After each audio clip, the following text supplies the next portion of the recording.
یہ حضور امیر ملت پیر سید جماعت علی شاہ میرے حضرت صاحب نے آپ کی صحبت کی، اپنے والد گرامی سے بھی فیض تھا، سلسلہ نقشبندیہ مجددیہ میں حکیم خادم علی رحمۃ اللہ تعالی، اور پھر حضور امیر ملت پیر سید جماعت علی شاہ صاحب رحمۃ اللہ تعالی علیہ سے بھی فیض پایا۔ آپ فرماتے ہیں کہ حضور میرے ملت نہ بیمار ہو گئے تو ڈاکٹر آیا چیک کرنے کے لیے، تو اس نے وہ کانوں میں وہ لگا کے نا، تو اس نے حضرت کے دل میں دھڑکن دیکھنے کے لیے رکھی، تو اس نے پیچھے کر لی، پھر اس نے ادھر رکھی پیچھے کر لی، پھر اس نے پشت پہ رکھی پیچھے کر لی، پھر اس نے پیٹ پہ رکھی، بازوؤں پہ رکھی، رانوں پہ رکھی، پنڈلیوں پہ رکھی۔ اب ظاہر ہے کہ عجیب منظر ہے نا بھائی، سینے پہ یا پشت پہ تو ہم نے ڈاکٹر کو لگاتے دیکھا ہے، ہمیں بھی کئی بار ڈاکٹر نے لگایا، لیکن اب ڈاکٹر جگہ جگہ ہی لگانا شروع کر دے تو وہ کوئی بندہ بول ہی پڑا، اس نے کہا ڈاکٹر جی یہ کیا کر رہے ہیں آپ، کیا جگہ جگہ لگا کے دیکھ رہے ہیں؟ تو ڈاکٹر کا بیان تھا کہ جدھر لگاتا ہوں ایک کی آواز آتی ہے اللہ، ایک کی آواز آتی ہے اللہ۔ ربا میرے حال تھا محرم تو میں، اندر تو میں باہر تو میں، روم روم وچ تو میں، کہے فقیر حسین نے مانا میرا سب کچھ تو ہے۔ ہاں بتا یہ کرو سفر ہے، یہ یہاں سے یہاں تک کا سفر ہے، کرو محنت کرو اس کے لیے، ایشو بن گیا یہ بیٹا کرو، ادھر بھی اللہ پکاؤ، ادھر بھی نبی پاک علیہ السلام کا نام پکاؤ، اور پھر ادھر بھی پکاؤ، اور اللہ کرے پھر وہ وقت بھی آئے کہ جب حضرت اس کا نام آئے۔ یہ بڑا خوبصورت نام ہے حضرت بایزید رحمۃ اللہ تعالی علیہ، آپ کے غلام ہے، ان کا نام تھا زید۔ اور فرماتے میں نے 20 سال حضرت بایزید کی خدمت کی ہے۔ فرماتے جس دن پہلے روز میں آپ کی خدمت میں حاضر ہوا تو آپ نے بلوا کے میرا نام پوچھا کہ اگر تجھے کبھی کسی خدمت کے لیے بلانا ہو تو نام تو پتا ہونا۔ کہتے میں نے اس کی حضور میرا نام ہے زید۔ اور آپ فرماتے ہیں 20 سال رہا لیکن کان ترستے رہے کہ حضرت کبھی مجھے کسی خدمت کے لیے بلائیں۔ فرماتے بلائے ہر ویلے اللہ والدیان، کبھی ذکر کر رہے ہیں، کبھی درود پاک پڑھ رہے ہیں، کبھی مراقبے میں ہیں، کبھی نوافل پڑھ رہے ہیں، کبھی تفکر ہے، کبھی تلاوت قرآن کریم۔ کہتے ترس رہا کہ 20 سال کہ کبھی حضرت مجھے بلائے، لیکن بلائے۔ اس لیے تو کسی نے کہا تھا نہ غرض کسی سے نوازتا، مجھے کام اپنے ہی کام سے، اور کام بھی کیا ہے؟ تیرے ذکر سے، تیری فکر سے، تیرے نام سے، تیری یاد سے، کام بھی کوئی نہیں۔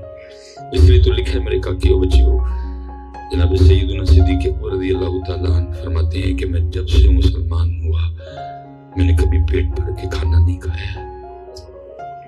اور پھر امام غزالی پھر لکھتے ہیں، آپ فرماتے ہیں جناب سیدنا صدیق اکبر رضی اللہ تعالیٰ عنہ کا معمول تھا کہ 6 روز تک کچھ نہیں کھاتے تھے حضرت جی، 7ویں روز حضرت جی آپ کھانا تناول فرمایا کرتے، پھر 6 دن کا فاقہ، پھر 7ویں دن کھانا کھاتے، کیونکہ حضرت جی یہ میرا معمول بھی نہیں ہے۔ میں نے حصول برکت کے لیے بات سنا دی، اور نہ آپ میں سے کسی نے یہ کام کرنا ہے، نہ ہی ہم یہ کام کر سکتے ہیں۔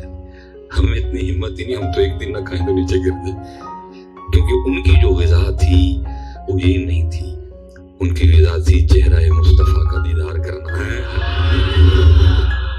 اب دیکھو نا جی، وہ میاں محمد بخش صاحب کہتے ہیں دن مہینے رجی خلقت ویکھ یوسف کے نانی، جو حضرت یوسف کو دیکھ لے تو اس کو 3 مہینے بھوک نہ لگے، تو جو سامنے بیٹھ کے رب کے محبوب کو دیکھے، سامنے بیٹھ کے رب کے محبوب کو دیکھے وہ کدھر آ گئے۔ اس لیے آپ نے اور میں نے ایسا کچھ بھی کرنا، بس میں اتنا کہوں گا بچے جاتے جاتے کہ انہوں نے تو حلال بھی نہیں نہ کھایا ہے، بس تو اور میں 2024 میں اتنا کر دیں تو بہت بڑی بات ہے کہ حرام نہ کھائیں۔ انہوں نے حلال بھی نہیں کھایا ہے۔ آپ نے فرمایا جب سے مسلمان ہوا کبھی پیٹ بھر کے کھانا کھایا، لیکن دکھ ہے کہ پتر امت بری طرح کھانے میں پھنس گئی ہوئی ہے۔ امت کو ہر وقت کھانے کا خیال ہے. صبح اٹھے فجر پڑھی نہیں پڑھی, سورہ یاسین پڑھی نہیں پڑھی, اللہ کی حمد کی نہیں کی, مصطفیٰ پاک علیہ السلام کی پاک جناب میں کو درود و سلام کا تحفہ بھیجا کہ نہیں بھیجا. پہلے اٹھتے فکر یہ ناشتے میں کیا ہے, پھر دوپہر کی فکر لگ جاتی ہے, پھر رات کی لگ جاتی ہے. لیکن آپ فرما رہے ہیں جب سے مسلمان ہوا کبھی پیٹ بھر کے کھانا کھایا؟ عرض کی گئی اے خلیفہ رسول علیہ السلام کیوں نہیں کھانا کھایا پیٹ بھر کے؟ فرمایا اس لیے نہیں کھایا تاکہ ذکر کی لذت پا سکوں, تاکہ ذکر کی چاشنی پا سکوں. اور پتر اسپیشل جو نمازی بیٹھے, میں آپ کے لیے کہنے لگا اپنے لقموں کا بڑا دھیان رکھا کرو. اس سے پتہ چلا اگر بندہ حلال بھی پیٹ بھر کے کھائے تو نماز کی لذت جاتی رہتی ہے, تو اگر بندہ حرام کھا لے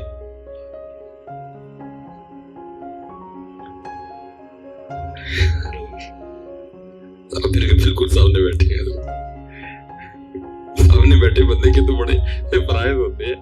میں نے آپ کو کتنی بار اگنور کیا, اور کیونکہ پتر ایک میں نے رٹی رٹائی نہیں بولنی, میری تو کیفیت بنے گی, سینہ کھولے گا. تو آپ جب ایک دو بار اور ایسے کریں گے پھر وہ محفل پہ قبض آ جاتی ہے, پھر وہ دروازے بند سنگل سنگل دا کے تے کچھ سگنل آنے نے مولوی مکا تے اٹھ نکل ایتھے نہیں سودا لین والا کوئی بھی ہے. یہ سودے پتر بڑی توجہ سے لیے جاتے ہیں, اس لیے جو ہے اس کو کوئی یار کیوں خلل ڈال رہا ہے, کو لے نہیں دے اللہ اور اللہ کے رسول پاک کی بات. تو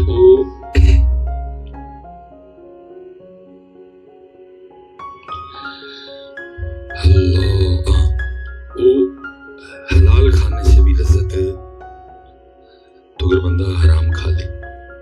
لیکن پتہ ہے جی مجھے دکھ کیا ہے, اسپیشل میں نمازیوں سے کہنے لگا لذت کوئی نہیں ہماری نمازوں میں, لیکن کبھی کسی نے آگے پوچھا بھی نہیں. میں نے 2007 میں پہلا جمعہ پڑھایا تھا, جب فراغت ہوئی میری تب سے لے کر اب تک میرے کان ترس رہے ہیں کہ کس دن کو مجھے آگے پوچھے حضرت یہ سجدوں کی لذت کیسے ملتی ہے.